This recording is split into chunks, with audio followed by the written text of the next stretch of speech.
হিমালয়ের বরফে ঢাকা পাহাড়, আর সেই পাহাড়ের মাঝে রয়েছে একটি ছোট্ট মন্দির। হাজার হাজার বছর ধরে দাঁড়িয়ে আছে। ঝড়, তুষার, ভয়ঙ্কর বন্যা কিছুই তাকে ভাঙতে পারেনি। এই মন্দির শুধু একটি জায়গা নয়, এটা হলো শক্তির কেন্দ্র, এটা হলো রহস্যময় একটা সাবজেক্ট। কি সেটা হলো কেদারনাথ মন্দির। নমস্কার দর্শক বন্ধু, আমি আবার চলে এসেছি আপনাদের সামনে, আপনাদের কাছে। আমার এই স্পিরিচুয়াল অ্যান্ড সাইকোলজিক্যাল চ্যানেল নিয়ে যে সফর আমি শুরু করেছি, আপনাদের চ্যানেলে আপনাদেরকেই প্রত্যেকের সুস্বাগতম। আমি আপনাদেরকে কথা দিয়েছিলাম যে অজানা সাবজেক্টকে আপনাদের জানাবো, অজানা বিষয় আমি আপনাদের সামনে রিপ্রেজেন্ট করব। সেই কথা রাখতে গিয়ে আমি বিভিন্ন রকম ভিডিও আপনাদের সামনে দিয়েছি।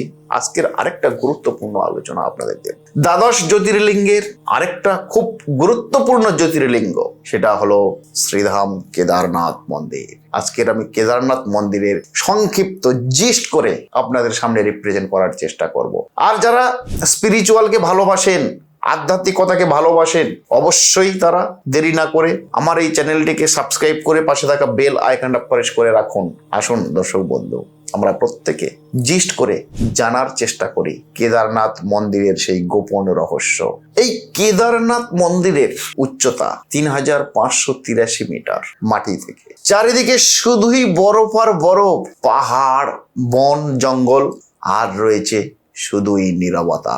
এই কেদারনাথ মন্দিরে পৌঁছানোই এক ধরনের তপস্যা, কারণ সবাই কিন্তু এই মন্দিরের দ্বারে পৌঁছাতে পারে না, সবাইয়ের কিন্তু সেই সৌভাগ্য হয় না। তাই শাস্ত্র বলছে যে এই জায়গাতে পৌঁছানোই হলো এক ধরনের বিরাট বড় রকমের তপস্যা। আর এখানে আসা মানে আপনি নিজেকেই খুঁজে পাবেন, নিজের অস্তিত্ব সম্পর্কে জানতে পারবেন, যে আমরা মানব জীবনে কেন এসেছি, কি আমাদের কাজ, কি আমাদের করণীয়। এই সব কিছু ফিলিংস আপনি একমাত্র কেদারনাথ মন্দিরেই যদি আপনি পৌঁছাতে পারেন, এই সবগুলো ফিলিংস আপনি অবশ্যই পাবেন। যারা যারা গেছে তাদের থেকে আপনারা জানতে পারেন বা আলোচনা করতে পারেন, তাহলেই জিনিসটা কিন্তু ক্লিয়ার হয়ে যাবে দর্শক বন্ধু।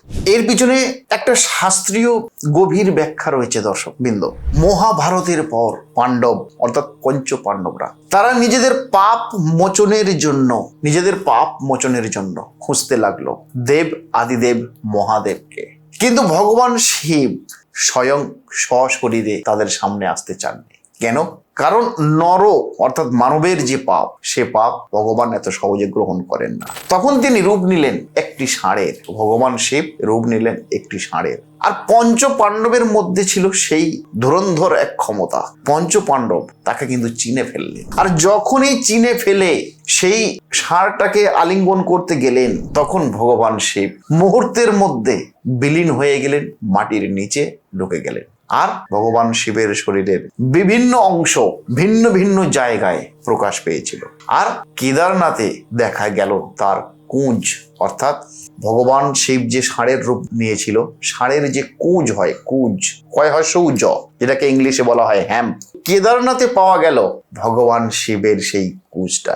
অনেকে বলেন বা অনেকে আলোচনা করেন যে এই মন্দিরে একটা আলাদা রকমের এনার্জি রয়েছে, এই মন্দিরে একটা আলাদা রকমের ভাইব্রেশন রয়েছে, এই মন্দিরে একটা আলাদা রকমের চিন্তা ভাবনা রয়েছে। এখানে দাঁড়ালে মন নিজের থেকেই শান্ত হয়ে যায়।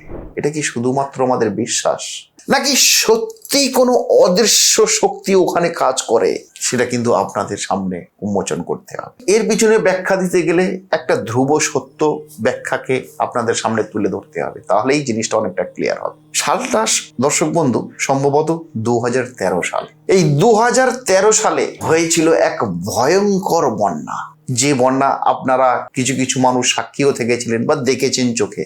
সবকিছু ধ্বংস হয়ে যায় এরকম একটা পরিবেশ পরিস্থিতি তৈরি হয়েছিল। কিন্তু ভগবান শিবের ওই কেদারনাথ মন্দির শির দ্বারা সোজা করে কিন্তু দাঁড়িয়েছিল, বা দাঁড়িয়ে আজও আছে, ভবিষ্যতেও থাকবে। আপনি চলে যাবেন, আমি চলে যাব, সবাই চলে যাব, কিন্তু মন্দিরের জায়গায় একদম স্টে হয়ে রয়েছে। ঠিক সেই সময় দেখবেন আলোচনাও হয়েছিল বিভিন্ন, যে একটা বিশাল আকারের বড় পাথর, বিশাল আকারের বড় পাথর সে উপর থেকে গড়াতে গড়াতে আসছিল, এসে ঠিক মন্দিরের পিছনে এসে থেমে যায়। এখন প্রশ্ন হলো যে উপর থেকে গড়াতে গড়াতে সে যখন এত দূর পর্যন্ত এলো, এসে ঠিক মন্দিরের পিছনে থেমে গেল কেন, বা কে তাকে থামালো? এর উত্তর কিন্তু আজও কেউ দিতে পারেনি। এটা কি শুধুমাত্র কাকতালীয়, নাকি এটা ডিভাইন প্রোটেকশন? সেখানে যে সমস্ত ভক্তরা থাকেন, অর্থাৎ ওই কেদারনাথ মন্দিরে যে সমস্ত ভক্তরা থাকেন বা যারা সাধনা করেন, বহু সাধক, বহু মুনি, বহু ঋষি তারা বলছেন যে তারা এখানে দেব আদিদেব মহাদেবের উপস্থিতি অনুভব করেছেন, ফিল করেছেন। এখানে ধ্যান করলে একটা অদ্ভুত রকমের ভাইব্রেশন সৃষ্টি হয়, যেটা অন্য কোনো ধামে পাওয়া যায় না, যেটা অন্য কোনো মন্দিরে পাওয়া যায় না। সেটা ওয়ান অ্যান্ড অনলি পাওয়া যায় ওই কেদারনাথ মন্দিরে। অর্থাৎ এই কেদারনাথ মন্দিরের মাহাত্ম্য খুব অপরিসীম দর্শক বন্ধু, যে এটাকে সায়েন্স একটা ন্যাচারাল স্ট্রাকচার হিসেবে ব্যাখ্যা করছে। ন্যাচারাল স্ট্রাকচার, কিন্তু স্পিরিচুয়াল বা আধ্যাত্মিকতা বলছেন না, এটা ডিভাইন এনার্জি পয়েন্ট। তাহলে সত্যি কোনটা? সায়েন্সের কথা সত্যি, না স্পিরিচুয়ালের কথা সত্যি? সেটা আপনাদেরকে ভাবতে হবে দর্শক বন্ধু। হয়তো জীবনের সব সত্যি বিজ্ঞান দিয়ে ভাবাও যায় না, কিছু কিছু রহস্য শুধুমাত্র অনুভব করতে হয়। যেমন দেখবেন গঙ্গা এবং যমুনার মিলনস্থল, গঙ্গা একদিকে বইছে, যমুনা একদিকে বইছে, অর্থাৎ দুটো নদীর স্রোত একই, সবই একই, কিন্তু তাদের মিলন হচ্ছে না, অর্থাৎ একে অন্য জলের সঙ্গে মিশছে না।